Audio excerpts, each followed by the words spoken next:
السلام عليكم ورحمة الله وبركاته. مقعيق وشافي أحمد وحانا هاي مدحوينها Somali American Chamber of Commerce تدوينها سوماليات كل قندالك أمريكانكا وحانو هيا وحد أكتهين Department of Treasury وحي سو صارت برنامج ليرادو فينسن BOIR أو business كستا لا ربو إن لا ريجستريو ودتك اسكال businesses أي ريجستريان برنامج كايساقة deadline كيسا وحاوي كوغا جانوري 2025 waxaan rabnaa maanta halkan shir weyn baa ka socda oo SPA ay kula kulmayaan Chamber of Commerce iyo dad fara badan oo ganacsatada Soomaaliyeed waxaan rabaa inaad ogaataan Somali American Chamber of Commerce ayaa diyaar idin ah in idinka caawiso in ay mataqaanaa barnaamijkaas idin caawiso barnaamijkaas waa online baad ku sameynaysaa waan soo dayn doonaa isaga oo hadda aad ka arki doontaan halkan waxaan rabaa qofka u baahan in loo buuxiyo inuu xafiisyadana imaado telefoonkeena hoosta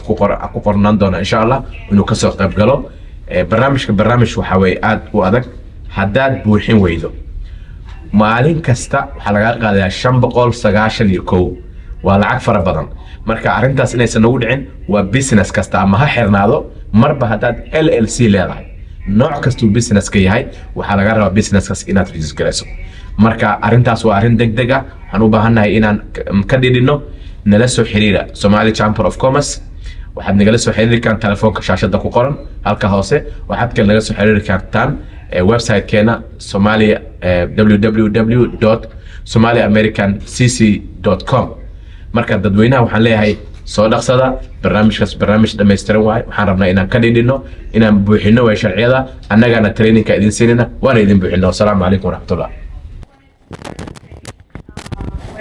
some announcements as there are some changes coming. And Everett, you want to start those announcements? Yeah, no, perfect. Thank you everybody for joining us. Just three things I wanted to update you on. First and foremost, Terry is online, but Terry has moved, he has taken a promotion. He is now the district director for the Cleveland district office. So we are very happy and proud of Terry. Well, congratulations, Terry. So while he will be in Cleveland, I'm sure occasionally he'll join our calls here, but we want to wish him the very, very best. Second update, really, really important for the state of Ohio, but in particular the Columbus District Office.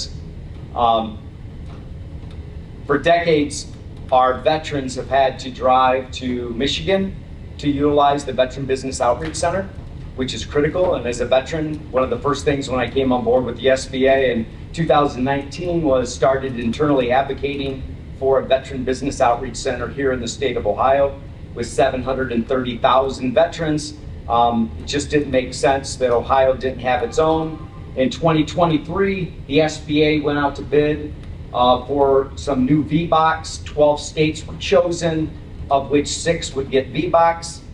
Unfortunately, in 2023, we lost. Ohio did not get a VBOC. In 2024, they decided they were going to ask 6 states to provide RFPs, and they were going to choose 3 VBOCs. Ohio won. We have a VBOC. So that VBOC, the grand opening was on November 13th. We were honored to have the administrator for the U.S. Small Business Administration come in. She was there for the ribbon cutting and made remarks. It is a joint collaborative between ECDI, as you know them, Economic Community Development Institute here in Columbus, Ohio, and Wright State University. So it is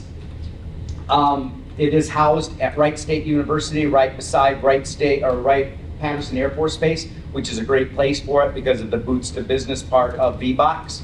But if you do have veterans within your chambers that are looking for counseling and some type of expertise for their small business, direct them to the Veterans Business Outreach Center. It's just getting up and running now. There's a new director, so we're so excited.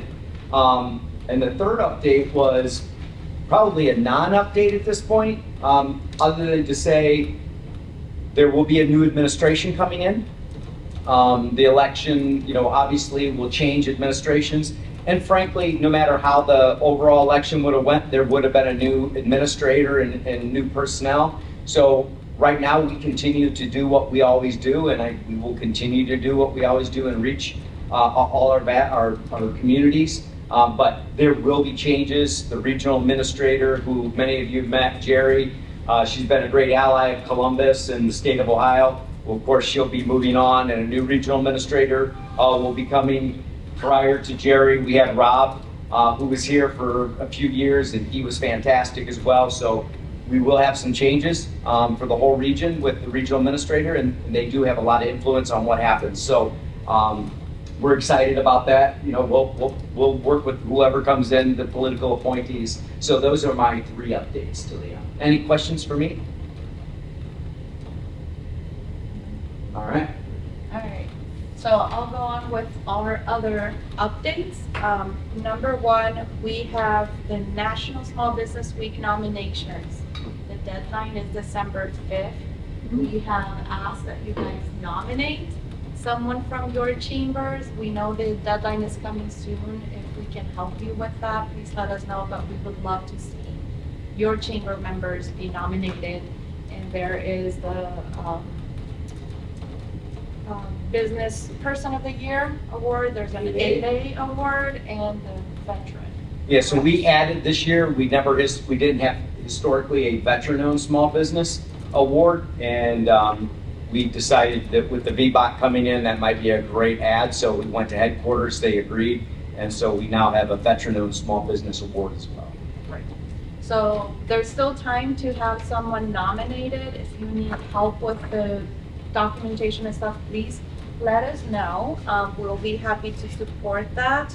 And next, I just wanted to introduce part of our staff. They're hardly ever with us, but come on in. The camera's over You here. gotta be on camera. Yes, she's on camera already.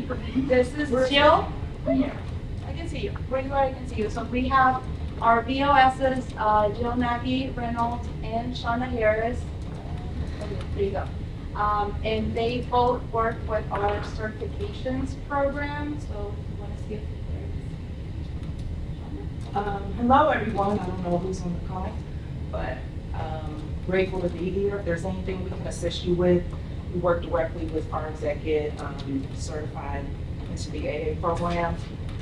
But if there are any other certifications, woman-owned, hub-zone, veteran-owned, I'm also the veteran representative for the district. But if there are any federal government contracting needs, let us know. So they are our wonderful team of business opportunity specialists and are able to take our businesses that are doing government contracting into that contracting world, right?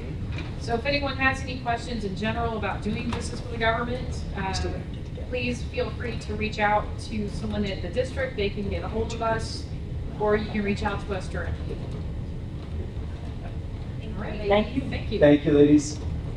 And then the last one will be, the last update will be for our next meeting in the second quarter, first quarter of the year. Our guest speaker, we're going to bring in the IRS. We will be in the middle of tax season, and I know that 1099 days is new, or not new, but it'll be the first year that it will be implemented by the IRS. So there will be a lot of questions from our small business owners on how to do the matching of those transactions, or how to separate the personal from business transactions. So we will be bringing in the IRS for next quarter's meeting. And then we have our, okay. Don't have it. Almost 1 o'clock. Okay. So our speaker should be coming in very soon, but in the meantime, Julie, do you have any updates? I may have a couple updates, but real quick question to Lee. Will you throw in the chat a link to the for the awards nominations Yes, I will do that. and contact information for the staffers that we just met? Yes. Okay, perfect. Thank you. Okay, I just want to go ahead and let you all know tomorrow. I know it's football tomorrow at noon. However, If for some reason you're not a football fan or if you have some time, you want to come down at halftime, WSBA and Novel Columbus have partnered. We are doing our second annual holiday hop tomorrow. What that is we're giving a platform for women business owners that have product here in Central Ohio to get a kickoff on the holiday season. So please come out, be a patron, and support our local small women business owners. And then tonight, just in case some of you are going, I hope, but OMSDC is having their annual gala, and it's going to be in Westchester, which is right outside of Cincinnati. So hopefully I'll see some of you there. Thank you. Joy, do you have any updates for us? Yeah, thank you for asking. This is Joy Gonzalez from the Asian American Commerce Group. Can you hear me? Yes. Yeah, Joey? Yeah, hey, I just want to announce a few events that are coming up, of course, before the end of the year. We're fortunate to be able to get with, last night actually, with Bernie Moreno, and we've been asking him to at least have a face with our members and small businesses. So he gave me a small window. So that's one event that we're having, and excited and thrilled about it. It is going to be this Sunday, though, at the Ohio Brewing Company, and we call it up close and personal with U.S. Elected Senator Bernie Moreno, and he's really going to just, have a conversation and talking about potentially his plans for small businesses, how his being elected as U.S. Senate will impact small businesses. And it's good to hear directly from him. Also, of course, attendees will be able to ask him questions and hear about their issues. So we have an hour and a half with him this Sunday at 4 p.m. at the Ohio Brewing. And if you're interested, sign up at the aacg.org. The flyer is not even up yet. It's going to be up by 1:30 according to our marketing director. So I just proved it, and it should be up. So that's one, and we're really, really very, very excited about that. This is almost like his first kind of like public appearance about his plans. And he said he has to do it because it's going to be very busy in DC the rest of December, and then he has to take a vacation. That's what he said. Then our holiday event, holiday get-together, is on December 11th at the Sheraton in Worthington. So that will be at 5:30 on December 11th. Again, we'd love to have you guys and celebrate. We did so much this year, all of us together. So and we'd love to have you. Again, just check our website aacg.org. Thank you. Thank you, Joy. Leo, do you want to give us a quick update? We're embarking on a trade mission to Hong Kong the beginning of December, and then next year we are going to join, if the Department of Commerce is still arranging it, the trade wing that will take us to Hong Kong, Singapore, and the Philippines in March. And then there's going to be another one in April that will go to Sao Paulo and a number of Latin American markets. So those are the things that we're working on right now. Oh, that's wonderful. Thank you, Leo, for being here with us today. And I believe T. Lindsay, are your speaker today? Hi, no, I'm actually with AACG. Oh, okay. Sorry, I didn't have a name. It's okay. Hey, Talia, it's Mira. Oh, okay. I just put my first name. Sorry. Is there any, can talk about your role? I know. Sorry. Okay, so Yeah, I joined AACG as the Director of Events and Business Development through memberships and through corporate partnerships. And I've been on for about just over a little less than a month now. And so I'm pretty sure I'll be introducing myself to all of you at some point soon. Some of you, a lot of you I know, and the other ones I will be introducing myself in my role at AACG. Thank you. And then we have Jamie Wheeler, people coming joining in, but Jamie Wheeler.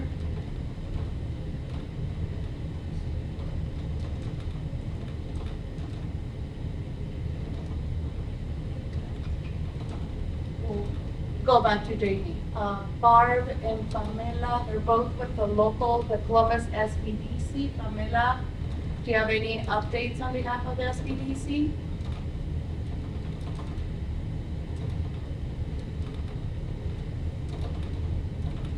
Or Barb? Sure. I just like know that we just finished our statewide conference, and if anyone talks to Bruce Walters in our office, be sure to congratulate him for winning the Spirit Award for the state. Yeah. And we're looking forward to some internal efficiency initiatives that we're working on. But here, even locally, the SBDC is currently getting ready for our 19th annual Capital Crash Course. That'll be on December 13th. Yeah, Jerome will be actually speaking. There was a conflict with my schedule, Barb, and I know Jerome already spoke with Mike, and he is going to be speaking at that crash course. Fantastic. Thanks.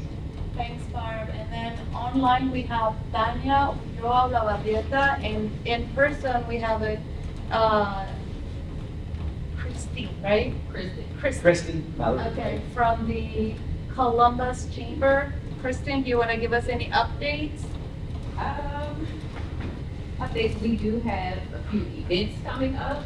We have a lot of networking events on, let's see, it's the 22nd. On December 4th, we have a women's mixer. Okay. And that's from 5 to 7 p.m. On December 5th, we have an experience mixer. On December 12th, I believe that's our CRLC networking event. And then on December the 19th, that's a Thursday, we have our political insights with Representative Dontavius Jarrell and Jeff Garay. So we'll be having those events. You can go to columbus.org under our events tab and see all of our upcoming events for the rest of the year. And then we have our annual meeting in February 19th. Can you give everybody an update? New leadership coming Yes. in? Yes. You're brand new too, came from Fifth Third. Can you Yes. let everyone know about that as well? Yes, so we do have a new incoming president CEO, Mr. Derek Clay. We're excited about that. We're going through that transition. He should be starting January the 6th. I'm in a brand new role. I'm under the Office of Governmental Affairs. This is about my 3rd month in. I am the External Affairs Manager, so any things that your organizations are having or events around the city that are in the community, public, private, I am always happy to learn more about these things and show up and represent the chamber. Okay. And if I can add, Derek's a good friend.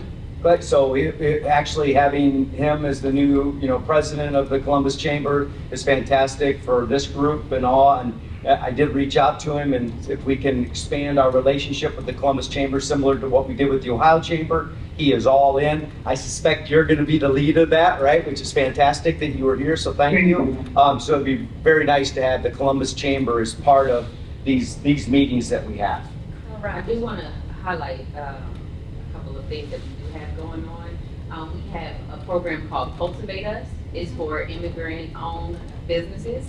And within Franklin County, it's free. We give free resources. Tanya is on the line, and she is the program manager for that program. So anybody that you know who is foreign-born and has a business in Franklin County, please contact us. It's on our website as well. Fantastic. And then in-house, we have Cesar Bravo and Lair Marin from the Hispanic Chamber of Columbus. Cesar, our speaker just joined, so any quick updates from the Hispanic Chamber? So just 2 days ago, we had our version of the VOI for our members. So in Espanol, so that was, so there's more. There's actually a radio campaign as well through Omega Radio for this. We're advocating January 1st, do it before, and the sooner the better, because we're kind of like concerned that as the date approaches, it's going to be more complicated. We probably crash the system, but hopefully not, you know. So we're happy that we get things done prior to that. Also, we're having our holiday event right now slated for December 9th or 11th. We're still looking, because I think we have more requests from people like joining. So we're looking probably for a bigger venue right now, but right now it's tentative for December 11th. It's called Posada, and everybody's going to be invited. We'll shoot the information and invitation through our email correspondence as well. So Lee, if you could send that out and I will the send it updates, out. yeah, great. And then from the Somali Chamber, Mr. Shafak, any updates?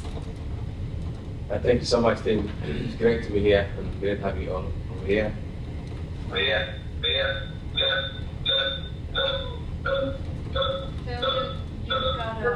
He's on twice. I know you're on twice. Thank you. The Somali Temple of Commerce will be having the annual Somali event. Next year, we have to move it to next year, and we'll provide the date. It will going to be a big one. We are planning for a bigger Somali annual event. And we'll invite everybody. And we're glad to be here today. It's a great connection and partnership. We're looking forward to it. Thank you. Thank you. And then online, Mr. Alfonso, we haven't Alfonso. seen you in a while. We're happy to see you. Yay! Any updates from the chamber, Hispanic Chamber in Cincinnati? You guys do you hear me well? Yes. Yes, just updates. Some updates that are good updates and some that are not that good. Updating is that we're getting phone calls at the office letting us know that people are very concerned about what's going to happen in January next month, or not 2 months. And they're just concerned that what are they going to do if you know, people start getting people who look Spanish that might be legal or not, but you know, taking them to the jail, etc. So we're getting a lot of those, and we're a little bit concerned because that happened 12 years ago. We had the same thing, and the results were not very positive for the community. On the good side, we're having our annual Posada December 14th, which is also a Christmas party, and we want to invite everybody. It's going to be at the Crossroads Church in Oakley, so it's a huge space, and we invite our kids and families, and last year we had around 300 people attending. 50% of them were kids, because the piñatas always attract kids. So we have piñatas, we have candies, we have a lot of things. So, and that's the beginning of the year. Then we do the 65 festival in May, etc. But we'll have another meeting before that. But thank you very much for asking, and sorry for being late in this meeting. No, thank you, Alfonso. We've also Alex Coles. He is our senior area manager for the SBA Dayton area. Alex, do you want to introduce yourself real quick to the group?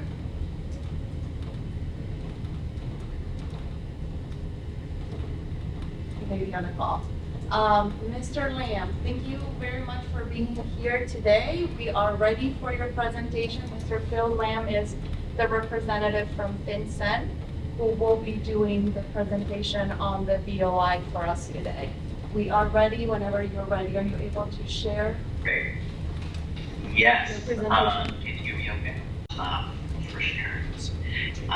So, hey, thank you so much for the opportunity, the Valley SBA team. I just want to share what the beneficial ownership program is, kind of why we're here. Also walk you through how to actually do the filing on our website, and hopefully that's helpful for you all. And then I have some time as well for Q&A if you'd like. If you all have any questions at all as we do the presentation, please feel free to just bring in.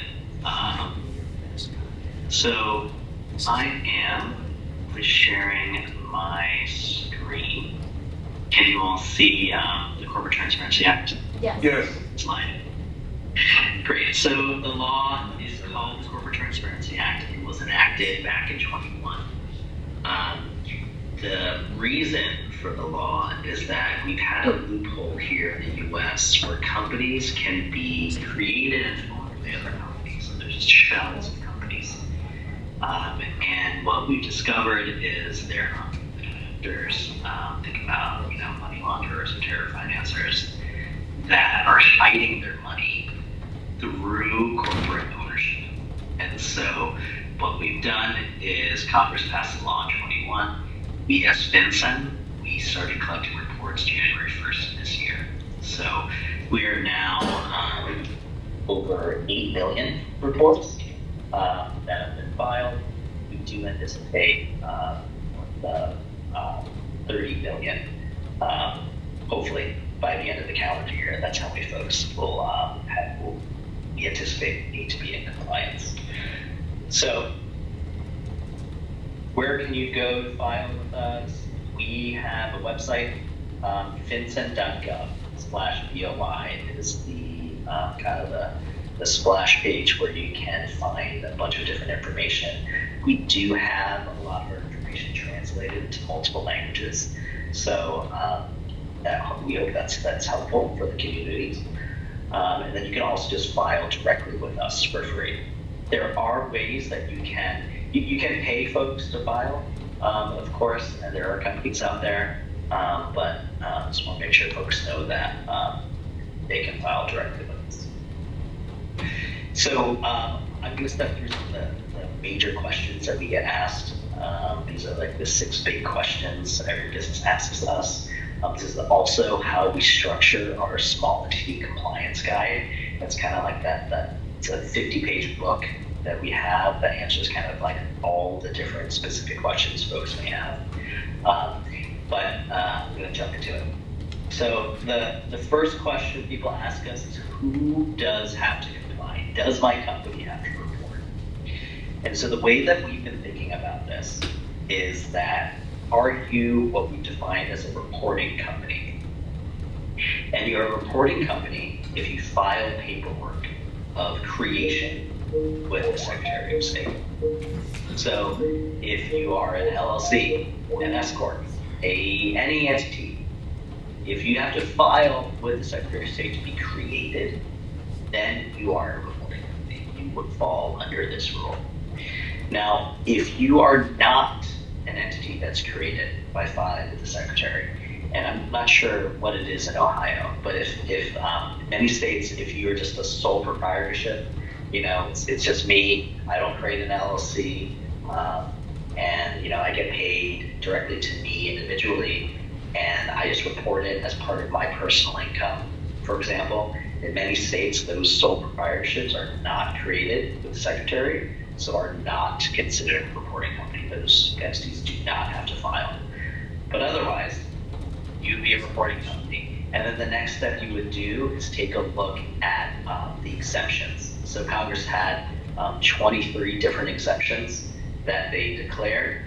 Most of those exemptions are for entities that are already regulated by the federal government. So that's why we talk about like banks, for example, they're already regulated. So Wells Fargo is not going to submit a beneficial ownership information report, right? Or if you are publicly traded, you're not submitting a report to us. So if you're Target, you are not submitting a beneficial ownership information report. You're already regulated by the SEC. So these are the exemptions. The one exemption that may apply to your communities are what we call a large entity exemption. And so to qualify for a large entity exemption, you have to have 20 or more employees, a physical location, or a physical location where you do business, and over 5 million in gross receipts the previous tax year. So if you have all 3 of those, then you would qualify for the last exemption, which is a large entity exemption that may be applicable to your entities. But those are the companies that would have to report, or reporting companies. Now, if you think about it broadly, that's a lot of companies, right? So that's why so far we've had over 8 million filings across the country. That's why we anticipate 30 million. So this is a very wide spread requirement. That's why a lot of what we've been doing here at FinCEN is spending money on ads and doing many, many webinars. This is my third one today to really get the word out because a lot of companies will have to comply. I'm going to pause for a second because I see a hand that's raised. Yeah, Terry, Terry, go ahead. Terry, go ahead and ask your question, then I have one as well. Hi, Philip. Thank you for joining. Question: if my revenue is $6 million, or I'm sorry, is $4 million, and I only have 3 employees, do I still have to file? Yeah. Yes, sir. Gotcha. Yes, sir. It's the exemption is for companies that exceed that. So if you make more than 5 million and have a physical address and have more than 20 employees, you do not have to file. So we're actually looking for the smaller entities. That's who we're looking for to report. So it has to meet all 3 of those. It has to meet all 3 of those criteria. Gotcha. So I have a question too. So I do have a question real quick. I need clarity on the first one, the domestic reporting company. You said an individual that cannot, so I think there's some, I know that I've been asked this question. So just because you file for an LLC, I know I probably can speak for other people in this room. We may have LLCs that we've never done anything with, right? We created them. There's never been an EIN number associated with them. They've never collected any type of revenue. They were a holder for a name, right? And we filed it, $99. It's been in existence, I'll just speak for myself, 8 years, never used it. I have to file a BOI on a non-existent company because it went to the Secretary of State's office? Is that what we're saying? That's exactly right. Wow, somehow just eliminate it. So, okay, all right, because I know that question's coming up a lot is, well, I have a LLC, nothing's ever been done with it. I always understood this was, it had to have an EIN number because if it's never collected revenue, it's really not an entity. Yeah. So completely understand where you're coming from. Any entity that, so okay, let me back up for a second. So there is another exception called an inactive entity exception. Now there are really specific criteria for that to meet that. One of which, or a handful of which is that it was inactive before 2021. So it was inactive before this law got signed.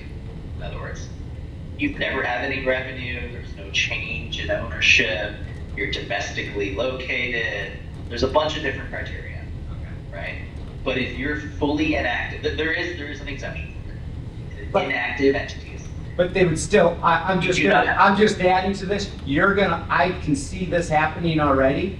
Individuals are gonna have forgotten that they had that LLC that they created, and you're gonna come after them at a $500 a day fine, and they had never used that LLC. So it's getting the word out that you do have an LLC that you created some time ago. I don't know if I speak for anyone else, but I do know individuals that have LLCs too, they've never used. They probably have forgotten that they have them, because if you don't ever do anything with them, they just stay active, that's it. Right, that's right, that's right. Wow. So your concern is very valid. It's gonna be many folks have no idea that this is a requirement. Many folks have no idea to even have businesses, right? To your point, where they're holding names, for example. So there is an exemption for inactive entities, but take a look at those. It's really specific. So let me bring it back for a second too. Is that so? FinCEN, if you're not familiar with us, we normally in our day-to-day business, we go after, like a big bank that, is allowing money launderers to go all over their systems, right? That's kind of our normal thing. Or we go after a big cryptocurrency company for like billions of dollars of fines because they've been, harboring money launderers. That's kind of what we normally do. The whole point of this is to go after those bad guys versus go out and try to collect fines on businesses. That is not what we do. That is not what we're like geared up to handle, nor is it our mission. So we have this law in place so that we can go after money launderers, right? So we can have tools to identify money launderers and terror financiers. We're not out to fine 10 million companies that will not have known about this law nor how to comply with it by the end of the calendar year. That is not what's going to happen. That being said, we are trying to create a framework where companies, starting this year, moving forward, they should be expected that creating a company has to include a filing with the federal government to demonstrate who are the people that own that company. That's going to be just the new baseline moving forward. So, whoever stop, Somebody's on. you mute yourself. Okay, so not a question. So your concern is real. We have a high like steep hill decline regarding awareness of what this is, but I don't want folks to like freak out, right? One other thing, and I was going to get to it, but we can just talk about it now, is the fines. Yes, they're $500 a day. They're actually $591 a day. It's pegged to inflation, right? It can climb to what have you. It also includes jail, right? Like these are non-trivial fines, and they were geared that way because we're going after non-trivial actors, right? We want to protect the U.S. financial system and our business structures from bad actors, right? So that was the purpose of it. But to actually enforce that fine or that criminal penalty, there is a willfulness bar that was set in statute. So in other words, many laws, and you guys probably know better than me, many laws, it doesn't matter if you knew it was a law or not. If you break it, you're in trouble, right? This law has a willfulness standard. So in other words, I have to know about the law, and then I have to prove that I willfully decided to break the law for me to enforce against it. Does that make sense? So, from an enforcement perspective, before FinCEN or anybody else, we're going to pick the FBI because they're on my brain. Before the FBI can produce a charge against a company on violating this, the FBI would have to prove that the company knew about the law and then decided to willfully not comply or willfully decide to hide a beneficial owner from us. At that point, would a charge be levied against that company? So that the bar for enforcement is quite high. There's another. Other questions in the room? There is a question from TL. Is that Tamara? Lindsay? Yes. Yes. Yep. Thank you so much. So do you have a question? What if there is a 1099 scenario where you have a business and then you have other business owners that sub out, to these other larger entities, and some of them have provided their social security number, they bought into some kind of, I'm going to call it an MLM for the sake of the conversation. So let's say there's a multi-level marketing type of organization. I buy in and I have to put my social security number down. I have not filed with the state. However, I have given my social security number. Are those individuals also need to report, or do they not? Because I have not created. Correct. So those that would not be considered a reporting company. So so from a FinCEN perspective, we don't look at it in terms of like people and what companies that they own. We consider it in terms of, okay, what are the reporting companies that have been created within the state of Ohio? Out of those, who are the owners for each of those? That's how we think about it. Does that help? Does that help? That makes sense. And I just didn't know if there was, let's say the reporting company that owns the MLM or has its MLM, what they then report to the state, right? I didn't know if there's some other back information that is reported on those social security numbers that are provided. So, segue to my next slide. So, let's say you're a reporting company. Who do you report? Right? What's the benefit? What's defined as that? So we think of it two ways. One is if you actually own 25% or more of the entity, right? So these are essentially like substantial or significant owners of the entity. So 25% or more, then you would report that individual, that human, in this report. The other way to think about it is, let's say this entity doesn't have any significant owners, right? There's 100 owners and they have each 1%, right? There's nobody with 25% or more. We also include folks that have what we call substantial control as individuals that have to report as a beneficial owner. And so what that means is, let's pick that 100-person scenario. They would likely have at least one person that's making substantial decision on behalf of the entity, right? It could be, you'd be like 3 or 4 individuals, that's like the board, or the C-suite, or think about like the individual that's signing the checks, that's buying things, or the individual that's selling assets, or making the decision to sell assets or something like that. That would be a person with substantial control, and we would also want that person to be identified as an individual. So Phil, so that could be an employee that is a manager or a director but they don't own the company. I'm not sure that my managers will want me to put their information, nor do I feel comfortable as a business owner putting in, yes, they're an employee, but they're not an owner responsible for the company. I'm not sure, how is that? How can you mandate that? How can you mandate that Example, for your employees to give you their information and put it on this website? To add on that, as John was saying, we always change. Yeah, managers change. If you're in a restaurant, you can change a manager every 6 months. Right. So how do you, who's the man? That one's gonna be a real problem for a small business, especially a restaurant, that you're gonna want their managers listed on the BOI?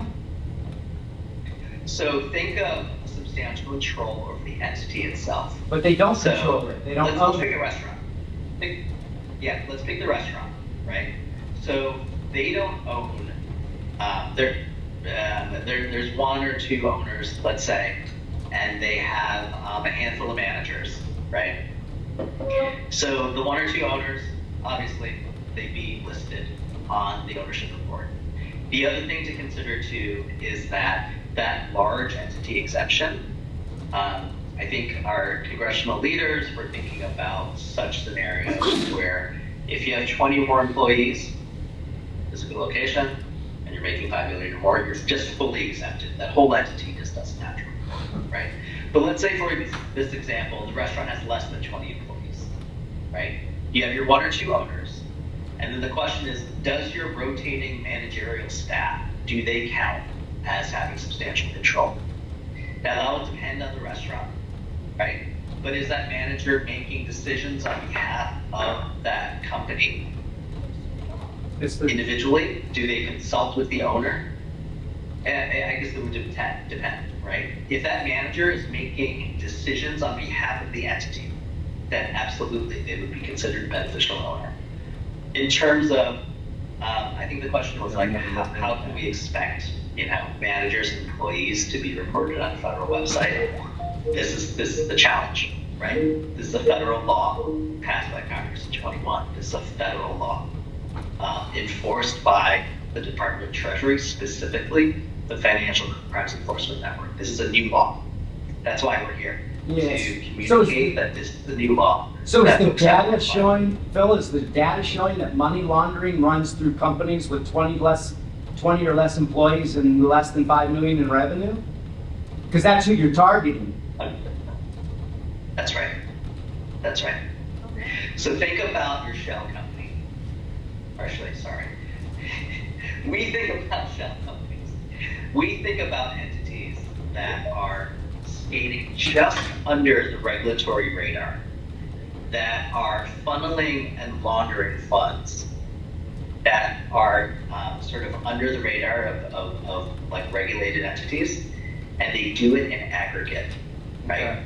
And that's where the fentanyl pushers, there's a whole set of bad actors that we're closing the loophole on.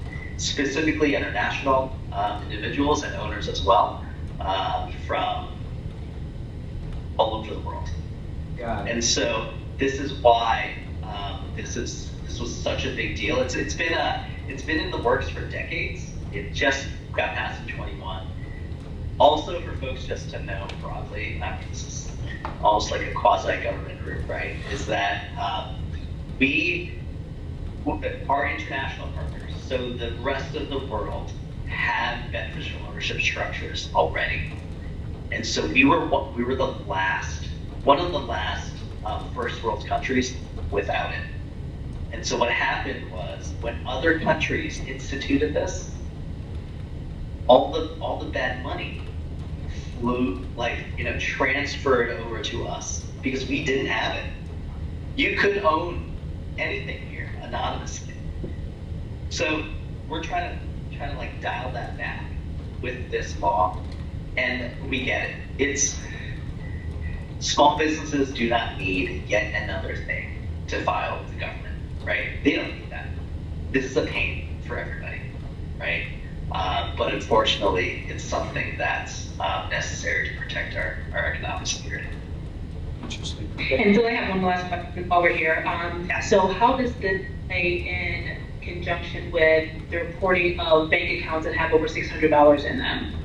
Does this work hand in hand with that, or because if it does, is that if we have bank accounts that belong to these businesses, if you will, and if there's over $600 in the account, we are already reporting on that, and so that kind of would combat some of these issues that you're talking about. So now we're marrying that, it sounds like, to this program. This law. That's right. So, laws on the books for a while, including laws that regulate the banks, specifically know your customer laws or customer due diligence laws, as well as beneficial ownership laws that the banks have to follow. And so one thing that we're doing is it's casting a wider net, for one thing. All that also has information flows to FinCEN, by the way. So we're that agency that regulates the banks on this particular front. That's why Congress tagged us with this broader thing. But for the banks specifically, we're updating multiple banks so that it kind of like matches more with what we're doing now with the businesses as well. So yes, it's all coming together in a place so that our law enforcement and national security partners have a better light. I have a question, Mr. Lamb. How does this apply to the chambers? Sure. So from a Chamber of Commerce perspective, we consider them partners in terms of just providing awareness of this capability. Same with our state level partners as well. We just appreciate the partnerships so that you can understand what the laws are. So when you're asked, you can point them in the right direction. But there's no requirement for chambers, from CPA societies, from the bar associations, even the state level government to do anything. This is a federal law. It just impacts the entire country. And so we've taken some effort to work across the country with each state, their societies, their chambers, so that we can at least communicate to you all what the law is. So if and when you get asked about it, you know where to point people. But there's no obligation for any of those entities to do anything. Awesome. Government entities are also exempted. I have a question, Jay. just to confirm, does this apply equally to for-profit and not-for-profit organizations? Great question. So, tax exempt entities, as determined by the IRS, exempt. So, this came up in a previous discussion. But let's say you are a nonprofit tax exempt in a state, but you never did the work or the paperwork to get your 501c, what have you, from the IRS. Because the IRS has not determined your entity as a tax exempt entity, you would not qualify for the exemption. So you have to be, as defined by the IRS, a tax exempt entity, and you would qualify for exemption. Otherwise, you would be expected to file a report. But you have to have the IRS documentation, making you a part of one specific thing. But if you are,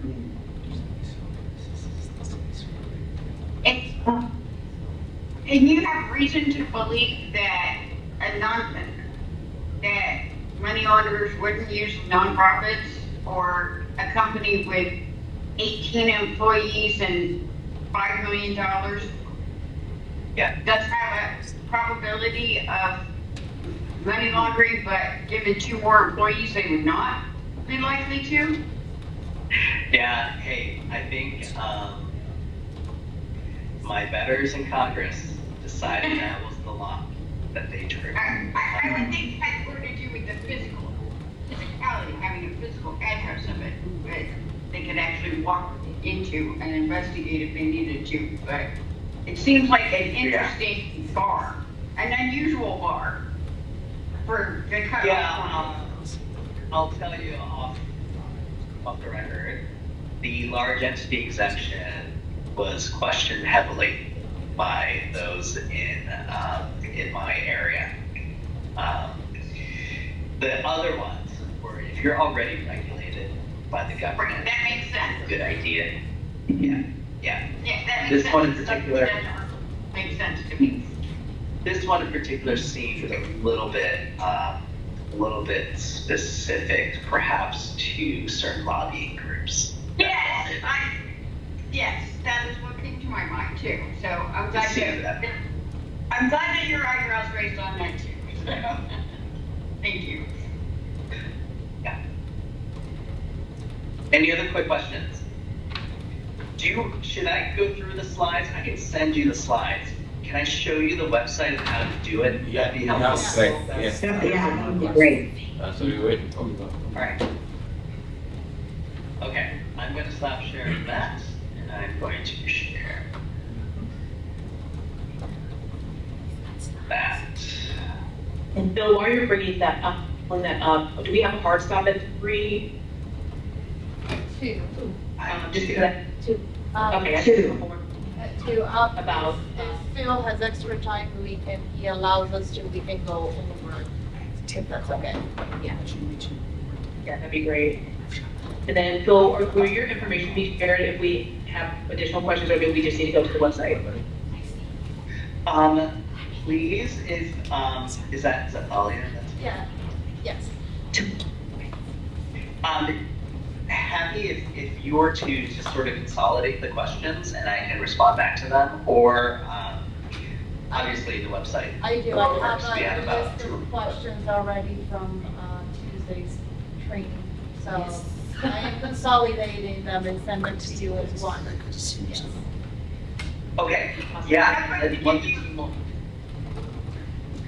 I'm sorry, how quickly can you get the copy of the slides up? Because I'm going to have to create my own presentation for week after next.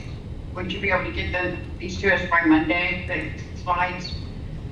I'll send it to Thalia as soon as we close out. Okay. Great, thank you. Thank you. No, thank you all. So this is the website. So this is finton.gov/BOI.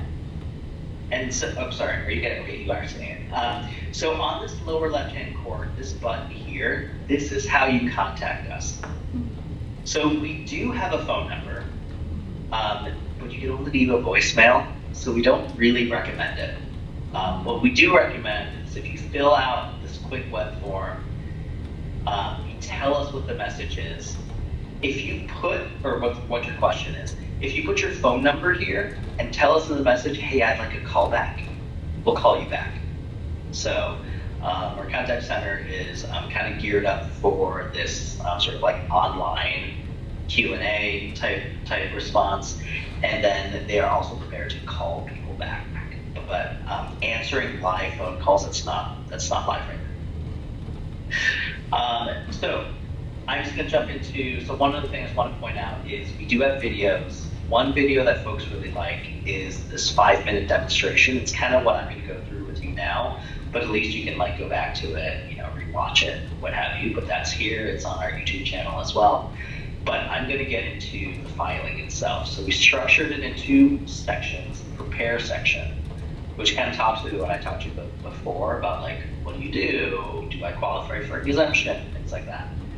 And then there's a section of actually doing the thing, which is filing. So I'm gonna click into here, which is the filing system. So this is our beneficial ownership filing system. There is some specific, technical based Q&A here. There's some good screenshots, and like, you know, you can kind of step through it and walk through it. But here's where you actually file. There's 2 ways to submit an electronic report to us. And by the way, there's no way to submit paper. So we do not accept any paper. It's all online. You can download a PDF where you fill out the form, and then you can attach all your attachments to it. If you need to like email it around to people so that they can put in their information, you can do that, and then you submit it to us in the end. Or you can file it just directly on the website, and the majority of folks will choose to file it directly on the website. So I'm just going to do that. So this is it. There is, the first page is just really like, what type of filing is this? Is it an initial report? You only have to file once. This is not an annual thing. So you file once with us, you share who your owners are, and you're done. But if you need to update it, let's say you picked up another owner, or let's say one owner is no longer an owner, or what have you, you would submit an update report. And when you click that, you then have to provide us with the legal name, and please the exact legal name of the first report you submitted, so we know which file to update, in other words, right? That's how we make sure we're updating the correct one. So this is where you put in your initial information, and then you can provide us the update. But for us, we're just going to do an initial report. You click next. The first set of information we require is the legal name of the entity. And so we ask for the exact legal name that you used when you created the company. You would include any DBAs that you have. If you don't have any, that's okay. You don't have to fill that out. It's optional. But if you do have any doing business as, we do require that. You would select the type of tax identification number you have.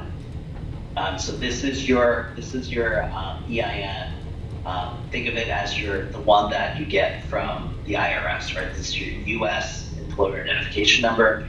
If you don't have one of those and you use your social security number to pay taxes for this entity, that's fine too. You can select that. But that's what we're looking for. And then you provide the number here. So this is important so that when we check to make sure the company exists and we validate that information, we want it to be exact, so that helps us when we do the verifications. And then finally, of course, what's the address? And this is the U.S. address of the company.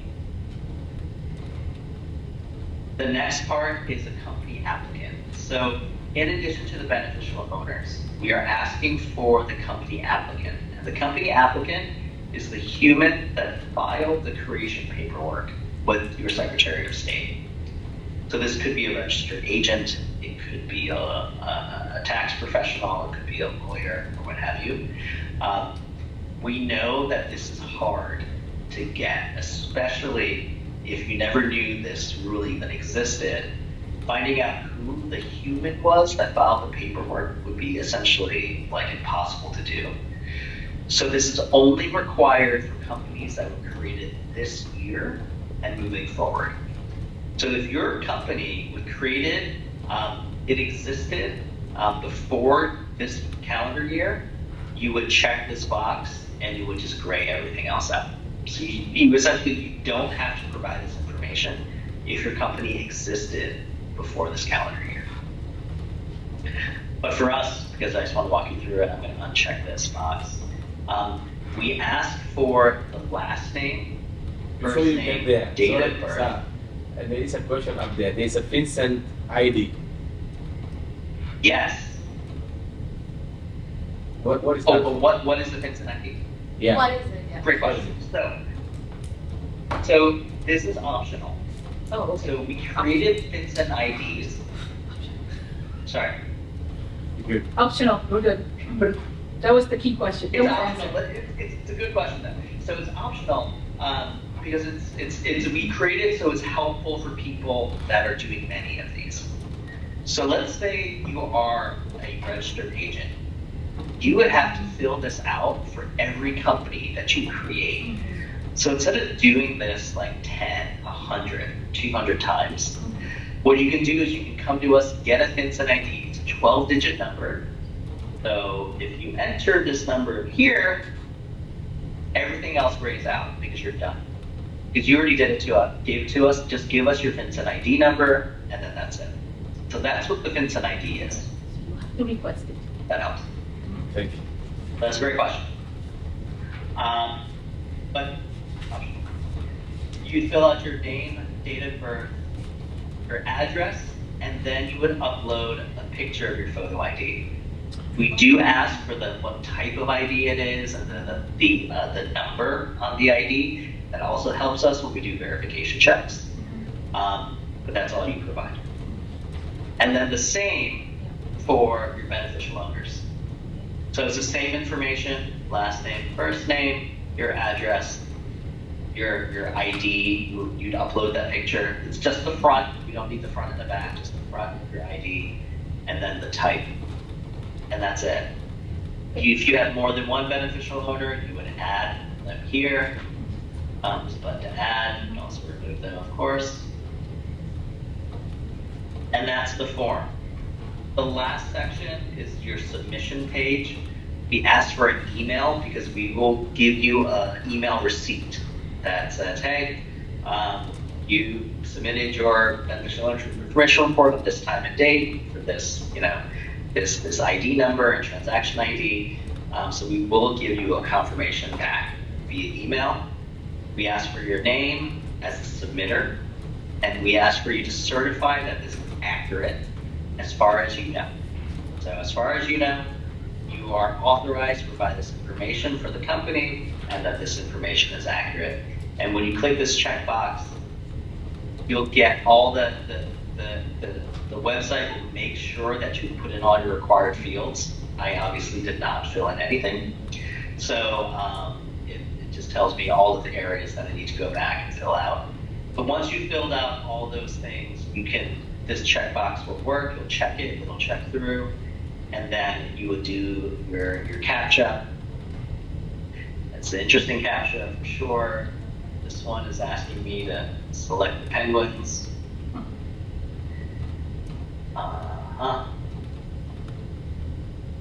And so I've proven I'm human and I submit.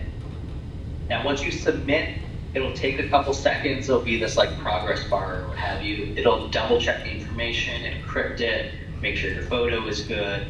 It'll do a couple things, but give it a couple seconds. And then at the end, you'll land on a page. Hopefully it'll be like green, it'll be like successful, what have you. And then there'll be a button to download your transcript. And we're highly recommending everyone download their transcripts because the email confirmation you get is very sparse. It won't have all the information you provided, just tell you submitted. So download the transcript so that, a couple years later, when you're looking back, you're not quite sure, like who did I file as my beneficial owners? Has that changed? You can use that transcript to find out if you need to make an update or not. but that is the form. That's it. I've been walking people through these quite a bit. Yeah. And I even came up with like a super simple cheat sheet where 1 to 51, you know, skip this, fill in this, skip this, fill in this.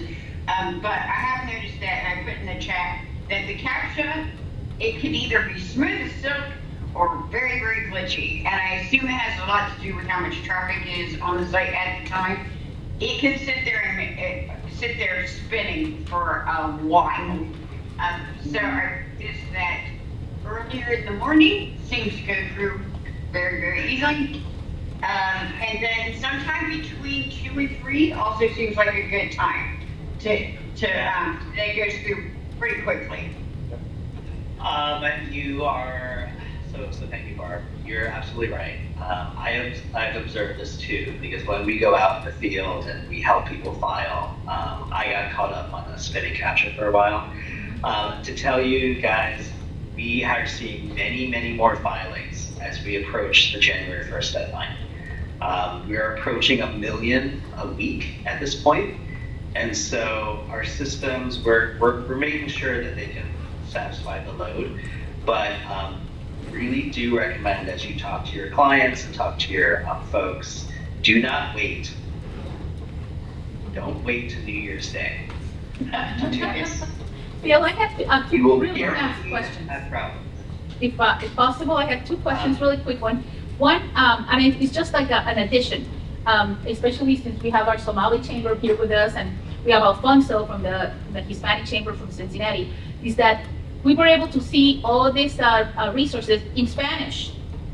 Do you have any other languages? And that's what somebody asked me, besides the Spanish one. We do. So we have everything we've done in Spanish, for sure. But we do have a handful of other languages. I'm just going to quickly share my screen again so you can see it. You could switch to the language. I don't know offhand, basically. Well, we saw it in the training for Spanish, but the question was in other languages, so I'm sure that it's possible then, okay? And my last question was about, we had a couple of people who have already tried filing and they've done it, but said they told us that one of the biggest challenges was uploading the docs. They have to be in PDF format, or is there any recommendation you have for them? So if they got an error, they couldn't do it. We've been making continual updates to the system, especially on the file upload. So I would recommend they try again. So for the first few months, like iPhone photos wouldn't work because they were too big. Really, that's what happened. So we made some updates to the system. So like, you know, iPhone or iPad photos or whatever, mobile device photos, they now work readily. I would encourage them to try again. We have been doing bug fixes and updates to the system. Thank you, Barb. I have one. Go ahead. Okay. I have 2, actually, a request and a question. My question is very clear. I own a TV station, and I'm sure the Department of Treasury. Can we get somebody, because this is very crucial for our communities. I came from a very clean community that only talk to themselves. And I think this is also, the deadline is too tight. So what's the possibility of having one person from the department who can be in our studio, and we can ask questions, live questions from our audience, so that we can enhance the information. So that's one. The other one is a request. What is the possibility, as we are partners, as you mentioned, I lead the Somali American Chamber of Commerce, and we are partners in this. What is the possibility of sending out a request? At least, I'm sure that request comes from many other people, of the extension of the time. Oh, is there an extension? So great questions. And so I didn't catch your name, sir. I'm sorry. Sure. But if you would like to have a FinCEN representative or a Treasury representative come on, your channel or what have you, we're happy to take a look at that.